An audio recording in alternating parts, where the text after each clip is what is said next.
अलग रहती है बीजेपी पार्टी को समर्थन करने के बावजूद सीधे क्यों नहीं बीजेपी पार्टी में शामिल हो जाते हैं। ममता बनर्जी के आदेश पे खुद वहां दंगा फैले गए थे।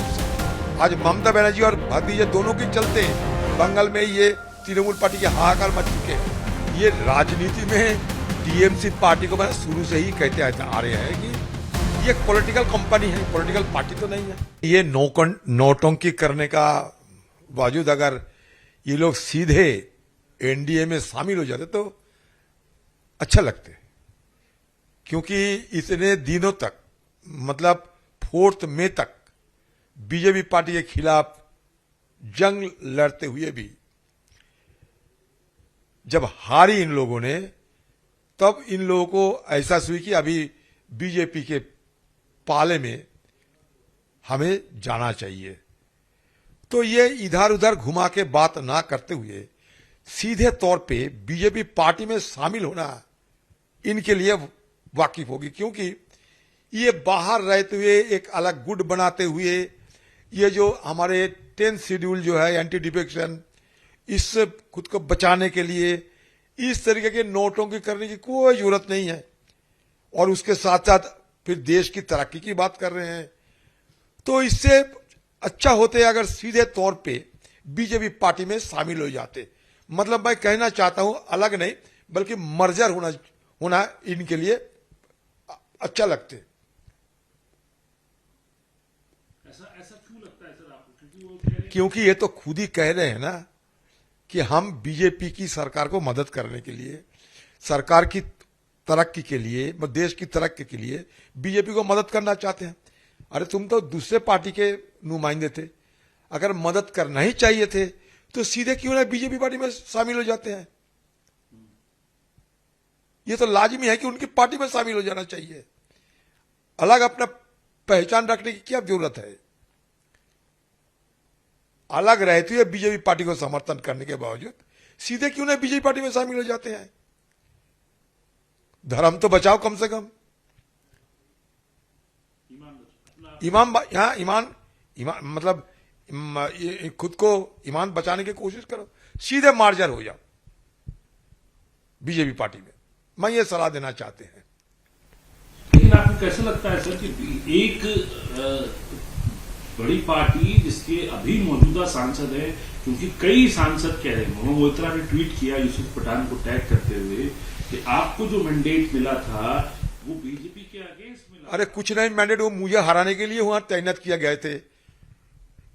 करोड़ों रुपया खर्चा करते हुए उनको तैनात किए गए थे मुझे हराने के लिए और ध्रुवीकरण की राजनीति करने के लिए। ये ममता बनर्जी खुद हमारे वहां जाके इस शख्स को अपना उम्मीदवार बनाते हुए ये प्रचार में ये कहने लगे कि इस बार मुसलमान को वोट दो, इस बार भाई को वोट दो, भाईजान को वोट दो। इतने सालों से तुम दादा को वोट दे रहे हैं, दादा मतलब मैं ही हूं, दादा मतलब हिंदू है। इतने सालों से तुम हिंदू को वोट देते आ रहे हो, इस बार भाईजान को दिया करो, मतलब उनके उम्मीदवारों को दिया करो। तो किसका मैंडेट था ये? वो तो ये भेजा गए थे मुझे हराने के लिए। मैं जिस दिन से हार गई मकसद खत्म ममता बनर्जी की। तो जिस लोगों को, जिस व्यक्ति को, जिस शख्स को उन्होंने सिर्फ एक हराने के लिए वहां तैनात किए थे, वो अपने मर्जी पे चले।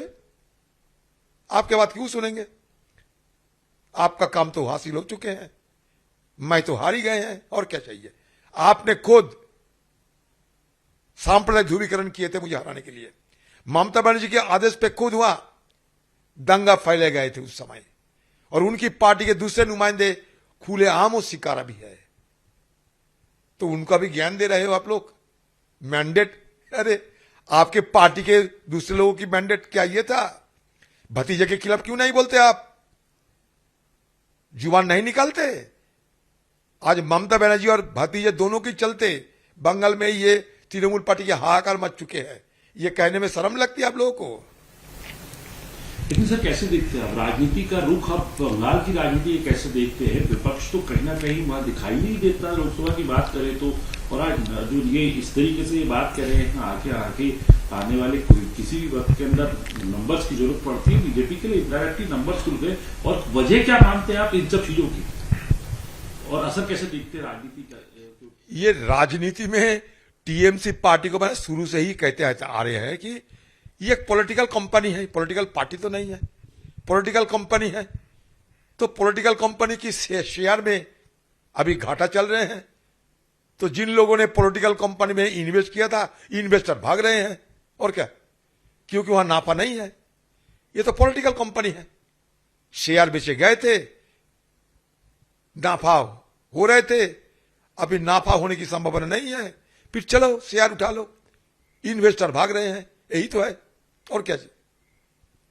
अरे सारे देश में विपक्ष की जो जिम्मेवारी और राहुल गांधी की अगुवाई में बाकी सारे लाइक माइंडेड जो है सबसे एकजुट होकर करेंगे। राहुल गांधी तो कर ही रहे हैं।